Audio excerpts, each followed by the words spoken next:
Imagine flying a Sidewinder through the twisted ribs of a shattered anaconda. Lights flicker in, salvage drone buzzing seconds before the hull collapses.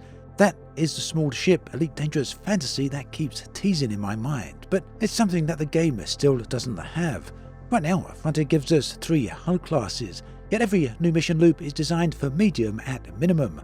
Small hulls, your Sidewinders, Eagles, Diamondback Explorers, they become museum pieces the moment you can afford a Python. And it really doesn't need to be this way. This is, of course, a speculation video, a bit of an opinion piece, so if you like that sort of thing, please do hang around, because it's always appreciated, as it does mean a lot. But if it's not your thing, then, well, there's other videos for you to take a look at. Now, I feel this video is very well timed because it's hot on the heels of the recently announced details for the massive Panther Clipper. Yes, that large ship that everyone's been waiting for the best part of a decade now. In fact, it actually is a decade. Very, very big ship. But you know what? Yes, there's big ships, there's medium ships, but I've felt for a very long time now that there's plenty of room still at the lower end of the scale with those small hulls. Whilst yes, there's technically nothing stopping you flying them all the time. You can take them on pretty much most missions. The thing is that, well, they open up a lot of potential here, a lot of possibilities for missions that as yet we just do not have. So my idea here is a bit twofold. It's the idea of Frontier introducing new ships in the future. These would be small hulls, small sized ships. So perhaps a variant on a Sidewinder or a new variant on Eagle, or perhaps even an entirely new ship that we haven't had in the game so far. The further idea is that these would come along with new types of missions that you cannot complete or partake in with other hulls and other classes of ships, therefore making the small ship experience very unique and another avenue of the game to open up for players to enjoy, regardless of what type of gameplay you actually want to explore. So we're going to do a bit of a deep dive into some of these concepts. The first idea would be a wreck dive-in. Essentially a wreck run salvage here, where you try to find a dead megaship littered around in space, or maybe a massive capital Federal class Farrago ship, anything that's significantly large, maybe lost and abandoned fleet carriers as well, who knows, anything that's of significant size. The reason these would need to be big is because the mission itself takes place inside the shattered hull of the ship. And obviously, using smaller ships to navigate all of that would be much easier. Think here at tight corridors, dangling cables, explosive bulkheads, and much more. Now, this wouldn't be entirely unique to what we've seen before in Elite. Remember those space stations when they come under attack from the Thargoids, how they looked inside? Red alert, red lights everywhere, fires blazing, debris and other such things just flying around and causing problems, as well as bits of the interior hull twisted out of shape and just generally in the way. So yes, there's already assets for this. Some of them could perhaps be reused elsewhere, whilst others perhaps would need to be created afresh.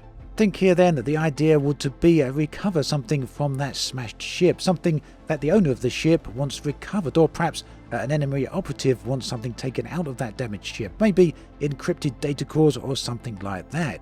You need to fly in through all of this dangerous environment, perhaps on a timer, and then haul them out before the clock hits 0.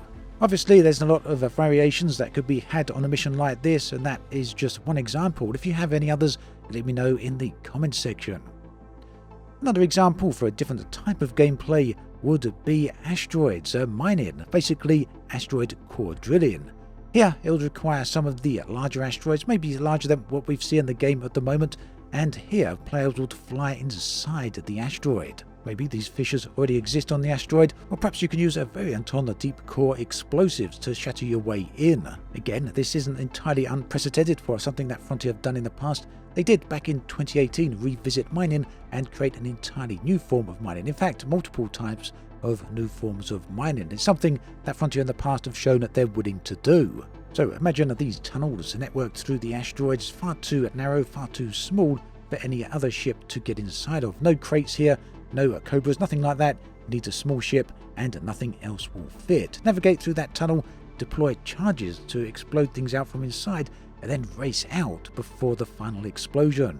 Alternatively, perhaps find some more delicate materials inside the interior of the asteroid. You'd have to perhaps delicately find your way in, and then slowly but surely chip away at the interior until you come to that delicate resource that's embedded deep within. A third type of mission would be a station vent crawl. So here you'll find an Orbis space station. It could be abandoned, or maybe it's just a part of an enemy faction, or whether minor or major, doesn't really matter. The idea is that you need to sneak inside the station to a critical area and then achieve a particular objective. So yes, you need to find your way into the station from the outside, not using the main entrance port, but rather looking for some type of other entry. This could be a vent shaft or something similar. All the while, you'd have to be avoiding the security forces that are always ever present around the stations. And again, this could perhaps be a return to some of the very old gameplay where we saw people using stealth, otherwise known as calling, to get inside those stations. And there's some very nice videos back in the days that we saw with, I think it was Isinona, YouTuber, very early days, 2015 or so, and some very impressive freezing effects that we just don't see in Elite Dangerous. And you can see clips of this on the screen right here. And I'm going to include the full video in the video description, so do go check that out because these are absolutely spectacular videos. So what was going on here? The Isinona, the pilot, was entering into a silent run-in, waiting for the ship to completely cool down, and you can see the effects of this as the canopy freezes over. And I don't know why we just don't see this in Elite Dangerous anymore. Truly impressive. Obviously, this gets your heat signature right the way down and makes it much easier for you to, kind of stealth and evade detection. You then fly towards the station, evading all the security forces, and sneak your way into those vents, getting inside the station to cause problems and chaos. Or maybe just stealthily extract something even. So those are 3 ideas. I'm sure we could come up with more if we sat here and really thought about it, but that's not really the point.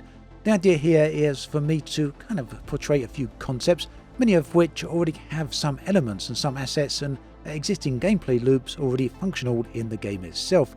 Whether that's the damaged assets we've seen from wrecked stations in the past, or whether it's things such as asteroid mining, or even, silent running and the calling of your ships. All of these have existed in one way or another in the game and would just require Frontier to build upon them and iterate a little bit further. The things that Frontier have showed interest in the past, in other words, and things that players have certainly enjoyed and paid a lot of attention to. From Frontier's point of view, whilst I'm certainly not a fan of monetization in the sense of, selling things, this still would nonetheless give Frontier an avenue to sell some of the ships. I mean, they've been selling ships already. We've had ships in the game for quite a while now, which have been sold for, 3 months or so, before they finally appear for credits inside the game. So yeah, this would be another avenue for Frontier to kind of monetize things and put funds into the game to build this type of gameplay.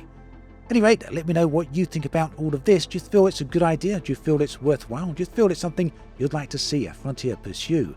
Let me know in those comment section below because I'd love to hear from you. Thanks for watching this video all the way through. There is another one on the screen right here if you want to check that out. Take care, and I'll catch you next time.